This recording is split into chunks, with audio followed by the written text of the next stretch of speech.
saya kasih selalu di pinggir jalan, supir Gojek, siapapun, supir taksi. Dan di situ saya merasa mungkin ya kalau kita turun langsung, hati kita benar-benar terasa sekali bahwa mereka membutuhkan. Sampai kadang-kadang saya tuh suka mungkin di luar perkiraan orang ya, kalau orang tidak melakukan hal itu, kita kasih satu nasi bungkus. Ada bapak-bapak yang bilang, puji Tuhan pagi ini saya belum sarapan. Dia bilang gitu? Iya, saya dapat dari ibu. Nggak apa-apa, ini ada tisu, sudah disiapkan. Hari ini kayaknya kita akan bercucuran air mata.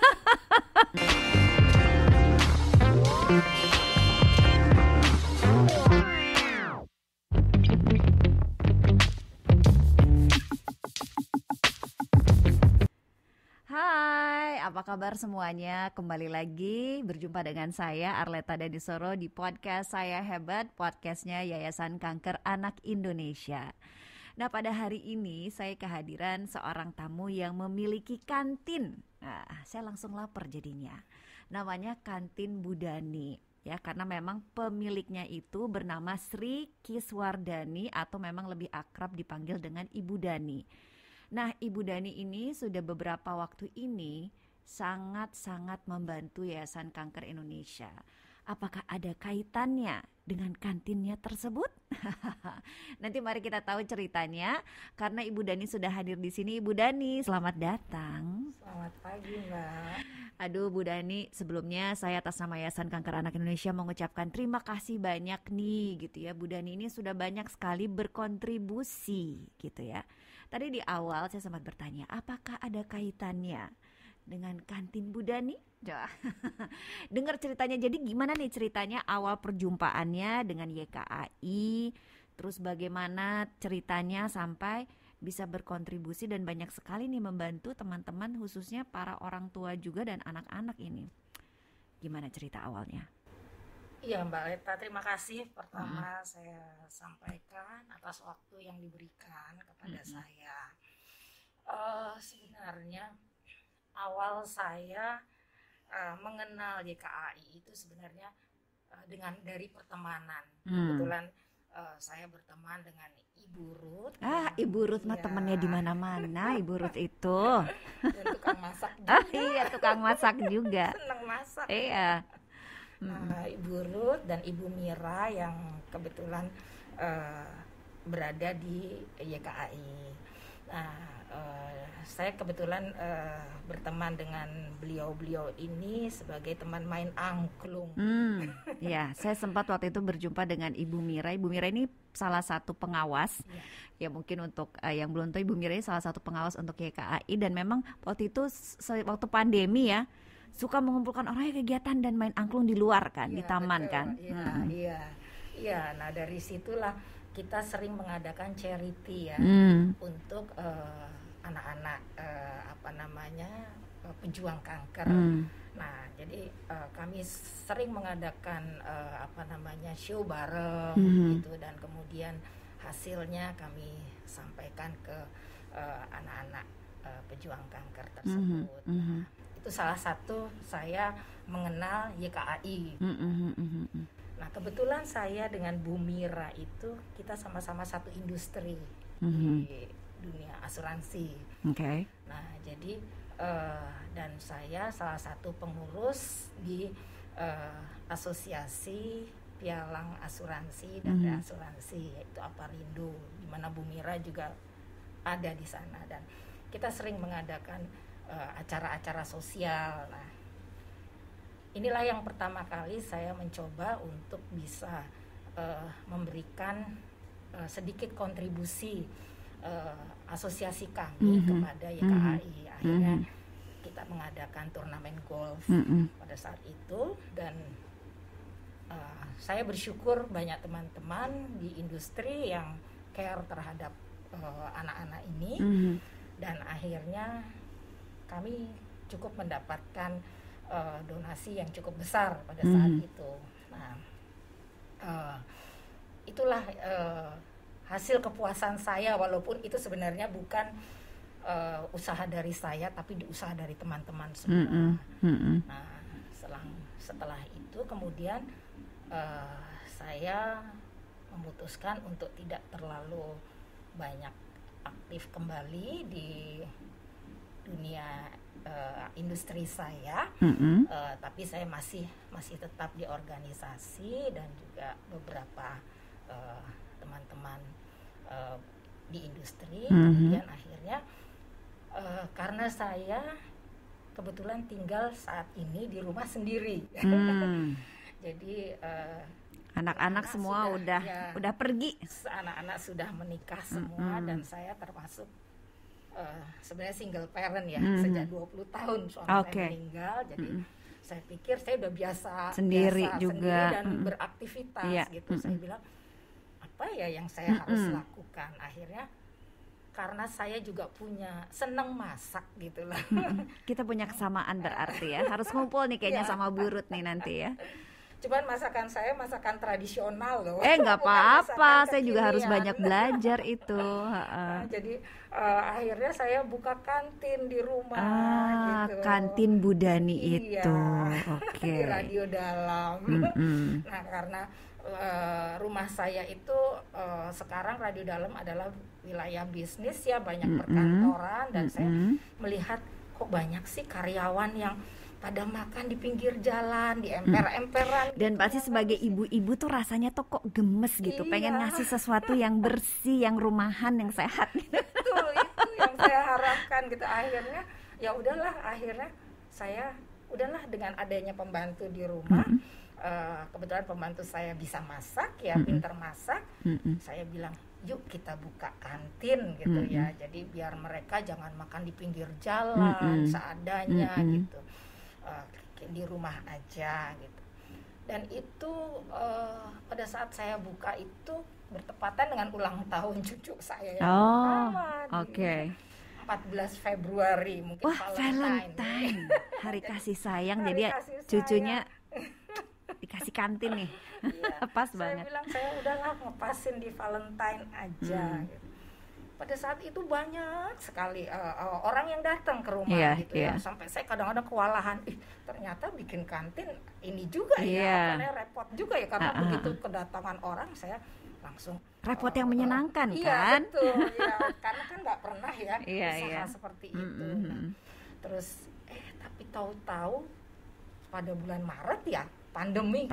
Yang dimana semua pada saat itu kita tidak boleh buka segala macam. Waduh, berhentilah saya gitu. Padahal saya ya istilahnya udah ada meja, udah komplit lah semua gitu ya.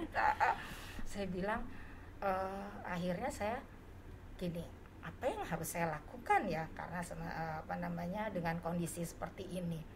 Akhirnya saya juga membuka PO dengan teman-teman saya, siapa yang ingin.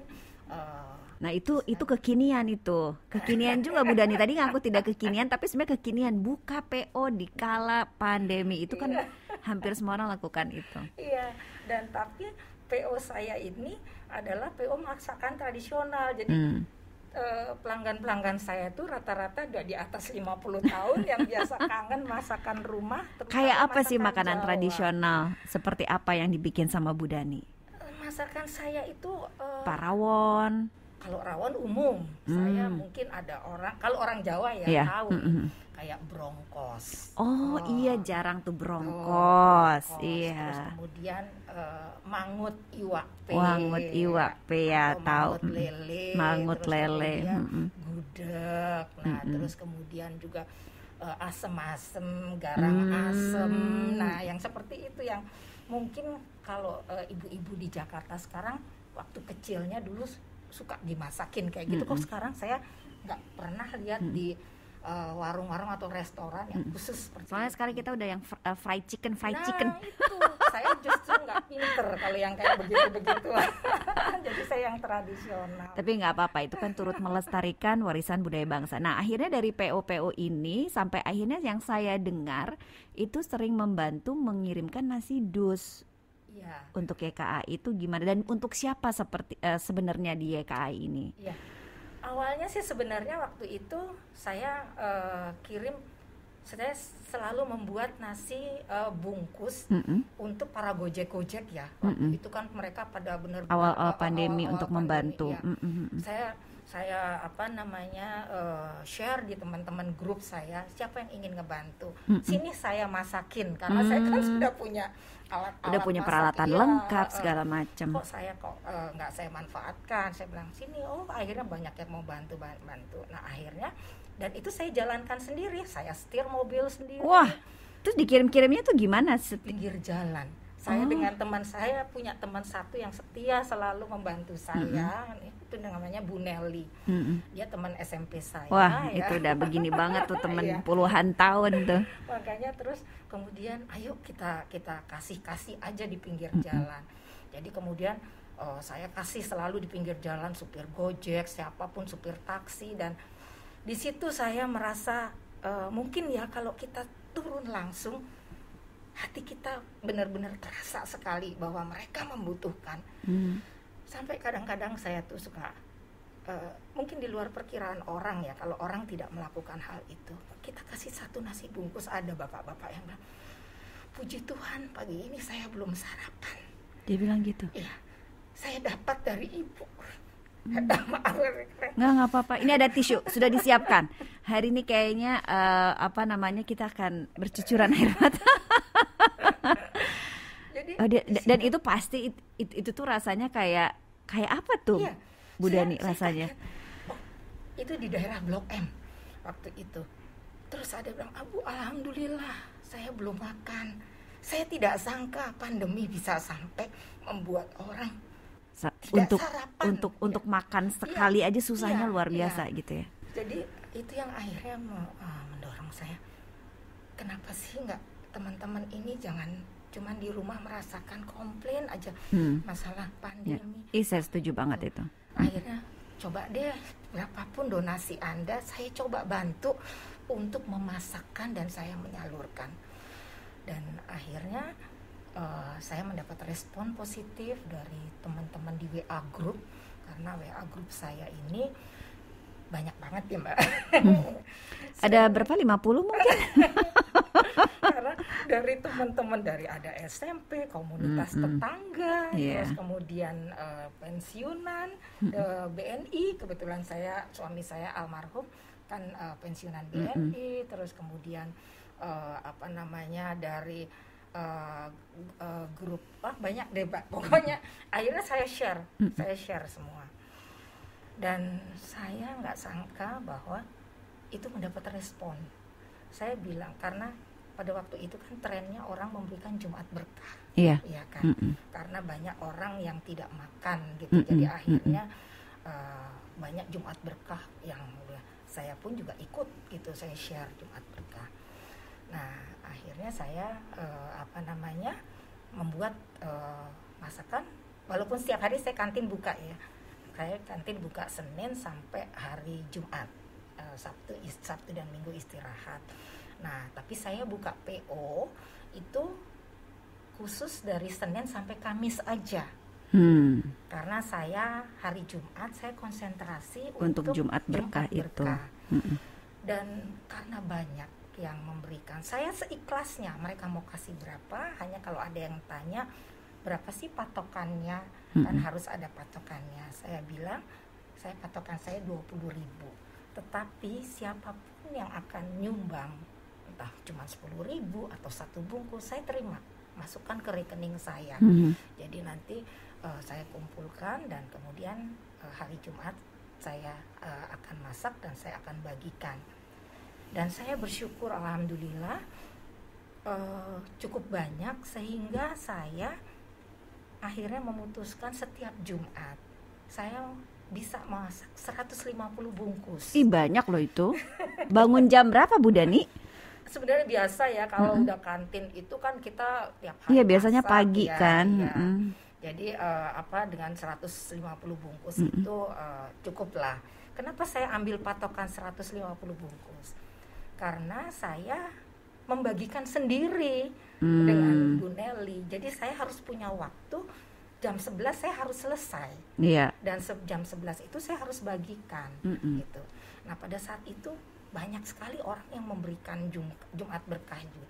Ternyata cari berkah dari situ tuh juga berat ya bagi kita yang menyalurkan, karena saya juga nggak mau orang tersebut yang diberikan kaum duafa mengambil keuntungan dengan ngambil dari semua orang. Jadi saya hanya mau memberikan orang yang benar-benar emang pada saat emang itu sulit sih memilih siapa yang berhak untuk dapat, itu juga bukan hal mudah. Saya sampai dengan Bu Neri bilang, saya ternyata cari berkah untuk memberikan orang yang benar-benar membutuhkan seperti pada saat awal itu tuh berat ya. Ya udah deh, saya akhirnya punya kelebihan ya. Saya bicara dengan Ibu Ruth pada saat itu. Bu Ruth, saya ingin ikut berbagi di YKAI, tapi ini atas donasi dari teman-teman gitu. Oh boleh, terima kasih, beliau bilang begitu. Tapi saya hanya siapa yang bisa saya berikan nih setiap hari Jumat, karena saya memang beraktivitasnya di hari Jumat dan donasi itu datangnya di hari Jumat. Boleh deh untuk ibu-ibu pendamping anak-anak kanker gitu, karena kasihan mereka di rumah sakit, mereka hanya untuk makan siang aja kan mereka harus mengeluarkan uang minimal 10.000 gitu. Udah ibu kasih itu aja, donasi nasi untuk orang tua pendamping anak kanker di rumah sakit. Berapa banyak? Saya bilang 50 katanya. Karena kita setiap hari Jumat itu di rumah sakit 50. Oke, kalau gitu 50. Awalnya saya hanya bikin nasi kotak untuk untuk di luar yang 150 itu tadi ya. Saya kasih 50, tapi saya bilang gini, tapi saya nggak anter ya, karena saya harus nganter juga yang lain. Oh enggak Bu, nanti kita ambil katanya. Oh oke, kalau gitu saya senang gitu. Jadi saya hanya menyediakan 50 nasi kotak.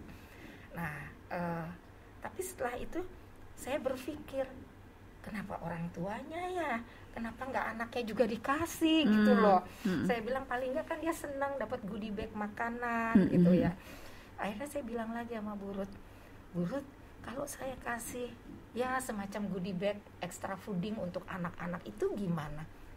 Oh mau katanya. Iya boleh, saya ya selama saya masih punya dana yang saya bisa alokasi dan saya atur, saya akan bisa. Boleh kalau gitu Bu Dani, saya juga minta 50. Jadi setiap hari Jumat itu saya memberikan nasi kotak ya untuk orang tuanya. Terus kemudian juga saya memberikan 50 goodie bag yang isinya susu protein khusus yang kanker. Ya UHT atau karena saya udah dikasih tahu jangan susu yang berwarna. Oke, harus susu putih. Baik, terus kemudian saya kasih susu, terus kemudian saya kasih juga biskuit gitu ya, biskuit Marie gitu ya.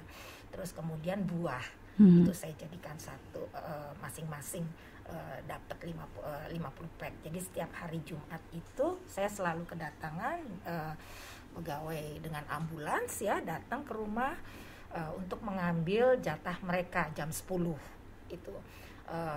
Saya tanya hari ini ke rumah sakit mana gitu. Oh ada yang kadang-kadang ke Darmais, kadang-kadang ke Harapan Kita atau Keramat segala macam.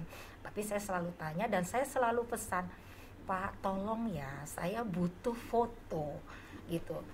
Bukan karena apa ya, saya untuk pertanggungjawaban kepada donatur. Iya betul, saya bilang saya butuh foto supaya mereka juga terketuk nantinya setelah itu. Jadi oh ya baik Bu. Jadi biasanya setelah saya setelah saya mintakan mereka untuk mengambil foto, jadi setiap jam 3 atau jam 2 gitu tuh mereka kirim foto. Nah kan saya juga jalan ya, saya juga melakukan foto juga ya. Terus kemudian sorenya saya compile untuk saya share ke para donatur yang memberikan dan juga di grup. Di grup itu kan nggak semua memberikan ya, tapi minimal saya mengkampanye mereka untuk mengetuk hati mereka. Itu jadi mengajak lah ya. Iya. Nah jadi udah berjalan berapa lama pemberian nasi berkah ini untuk para orang tua pendamping dan anak-anak para pejuang kanker? Kalau untuk pejuang kanker Saya itu baru mulai di bulan Juni kalau nggak salah ya. Pada saat itu di bulan Juni, karena saya mulai mendapatkan kepercayaan dari para teman-teman dan donatur itu sekitar bulan Juni ya. Makin banyak saya bilang, aduh saya punya amanah ya, saya harus sampaikan ini kan ke mereka gitu. Jadi akhirnya saya mulai mengatur kemana ya saya harus lakukan, karena jujur aja saya nggak banyak kenal komunitas-komunitas lain ya di dalam dunia sosial, tapi saya ketemu Bu Ruth dengan Bu Mira itu kan. Jadi yang saya pernah lakukan, saya jadi bicara dengan beliau-beliau itu. Oh ya udah, akhirnya saya mulai membuat penyaluran. Oke, saya akomodasikan ini, saya distribusikan ke. Jadi sekarang udah menjadi sesuatu hal yang rutin lah ya jadinya ya. Alhamdulillah, jadi setiap Jumat. Kami selalu memberikan 50 nasi box dan 50 goodie bag extra fooding untuk anak. Ya. Itu ke rumah sakit apa aja? Berapa rumah sakit? Saya nggak tahu berapa, karena yang menyalurkannya langsung dari Bu Ruth-nya sendiri gitu. Jadi sekarang tinggal di drop aja ya. Iya, pokoknya setiap hari Jumat pagi jam 10 mereka akan ambil di rumah saya itu 50 pack gitu. 50 pack nanti yang menyalurkan Yayasan Kanker Anak biasanya. Mungkin terlihatnya suatu hal yang biasa aja, tapi sebenarnya dampaknya tuh luar biasa loh bagi yang menerimanya. Apalagi tadi cerita juga ternyata ada orang yang pandemi ini belum sarapan. Nah ini pasti sangat berarti ini untuk para orang tua khususnya yang sedang mendampingi anak-anaknya menjalani perawatan untuk pengobatan kanker. Bu Dani, terima kasih banyak. Berkah selalu untuk Bu Dani dan Bu Nelly juga yang setiap sekarang kalau udah tahu mungkin ada di antara Anda yang saat ini sedang menyaksikan podcast Saya Hebat. Nah, Bu Dani tuh kalau misalkan ingin menyalurkan donasinya atau mungkin mau ikutan gitu ya di mobil antar-antar gitu kan. Ya, karena ini semuanya sendiri loh, masak sendiri, nganterin sendiri gitu kan. Jadi ini akan sangat membantu juga kalau misalkan semua yang di sini yang sedang menyaksikan mau turut membantu, itu sangat-sangat luar biasa. Itu pasti akan sangat berkah ya di hari Jumat. Amin.